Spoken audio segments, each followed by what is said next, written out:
old man getting on a bike. Do y'all ever do that? Do you do that groan when you put your foot over the seat? That's an old man groan. I'm convinced of it. Because if I was younger, there's no way that would happen. Alright. Goldwing. Oh, man. My trunk is not closed, which is a nice feature of the Goldwing. Let you know your trunk is not fully closed. Do it again. Alright. Now it's off. Old man groan. There you go. There you go. Now put it in reverse. Walk it back. There we go.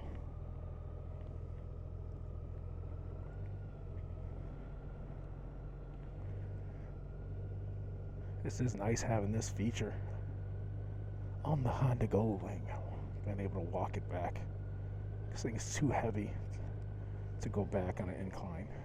Trying to do it yourself. Alright.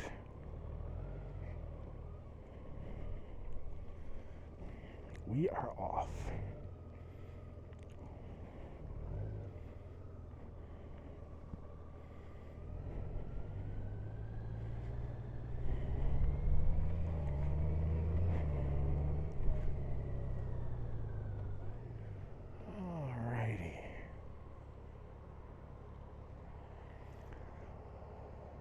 Well, it is a beautiful day, everyone. Just had a little bit of breakfast, had something to eat.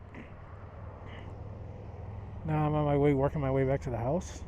Oh, a nice road glide there.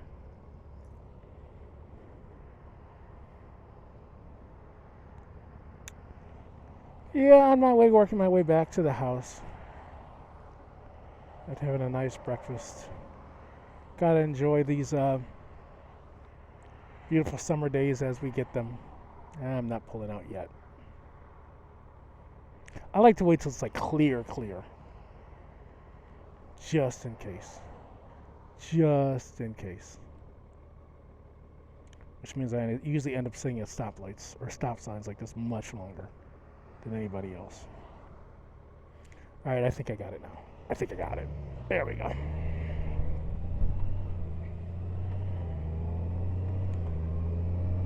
So, good morning, everybody. Craig back at you. Out to get on the 2018 Honda Goldwing. And just want to be out and enjoy the day. We're doing a little bit of riding today. I have to say that I have been, the last couple days, really watching a bunch of YouTube videos about Sturgis. And I like them. I mean, I wish I was there. I've never been before, but I wish I was on some kind of trip. I have to say I'm a little envious of the people that are going to Sturgis, because I figured out for myself the type of motorcycle rider I am. I like doing touring riding. I like going somewhere. It doesn't have to be across the country. Just I like overnight trips or 2 or 3 days here on the motorcycle. I really like that. So when I see these people on their videos packing up their bikes, they do a video on this is how I'm packing for Sturgis, and then they show you the routes that they're taking, and then you follow them when they, until they get there, and then when they get there, and whether they're camping, whether they set up camp, or whether they're in hotels, then they take you downtown. I like all that, and I wish I was there. So I gotta add that trip, Sturgis, to a trip that I want to take.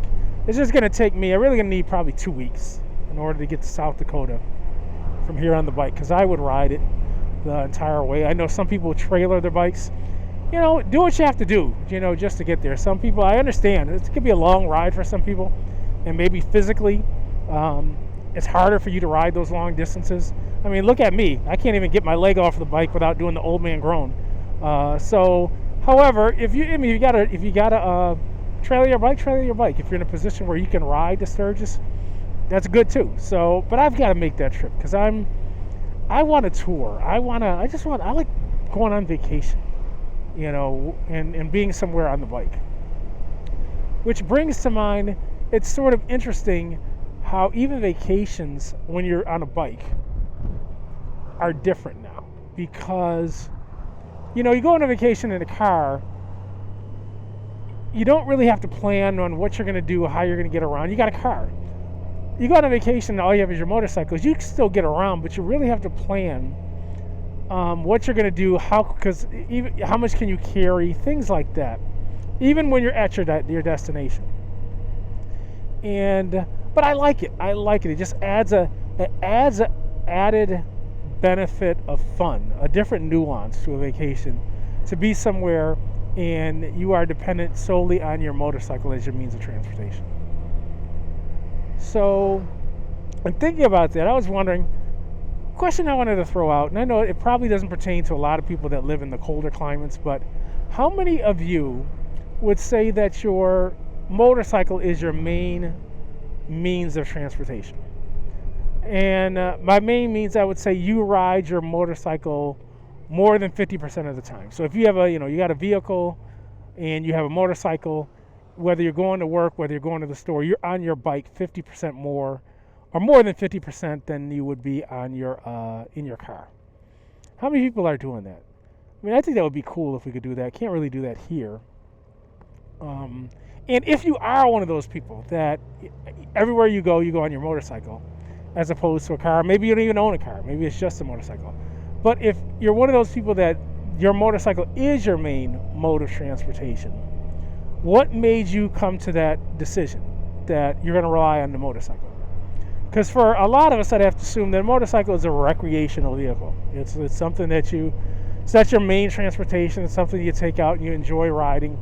But it's not, you don't rely upon it as your main transportation. So for those of you that do use a motorcycle as your main means of getting around, why did you make that decision? Was it economics? Was it, naturally most motorcycles, maybe you can get 40, 50 miles to a gallon. So it's much cheaper to take your bike everywhere than it is to take a car. I know I have a friend that lives in New York City, and he told me that it's strictly for parking, that he can go around the city and easily find places to park his motorcycle, whereas if he had a car, it's much more difficult and much more expensive. So for those of you that are riding motorcycles, constantly, what was the decision that made you, pick that over, doing the passenger vehicle the majority of the time?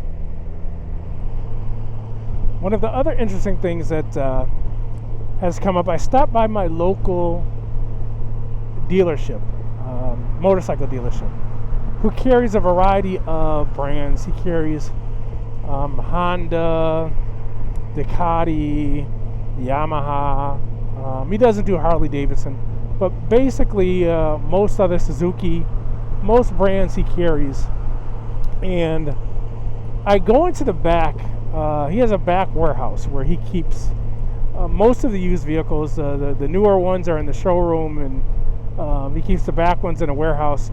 I go back there, and there is like 3 bikes. Normally there's maybe 100 and 150 bikes back there used, and you can just look through them. So I said to one of the employees, I said, did they move them to a different warehouse? Did he move? Where are the used bikes? And they said, this is it. We don't have hardly any used bikes at all. They've been moving them out left and right. And they've been getting basically asking price for them. And the salesman told me there's a big surge on motorcycles. And also I talked to another friend of mine who just bought a truck, and he bought a truck and he had to pay full asking price, a used truck. And they told him the same thing. They said, if you want to get a used vehicle, you need to hop in here right now, especially a truck, because it's going to be gone. If you don't come in, today, it's going to be gone. And I'm just, I really am kind of baffled by that with the economy and everyone being unemployed, the high unemployment rates.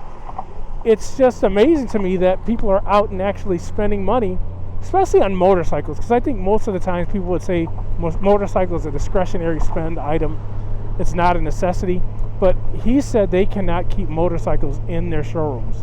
And I don't know if maybe it's just a lack of inventory, when everything was closed down for a month or two because of the virus. Maybe the inventory is not there, so people are snapping them up.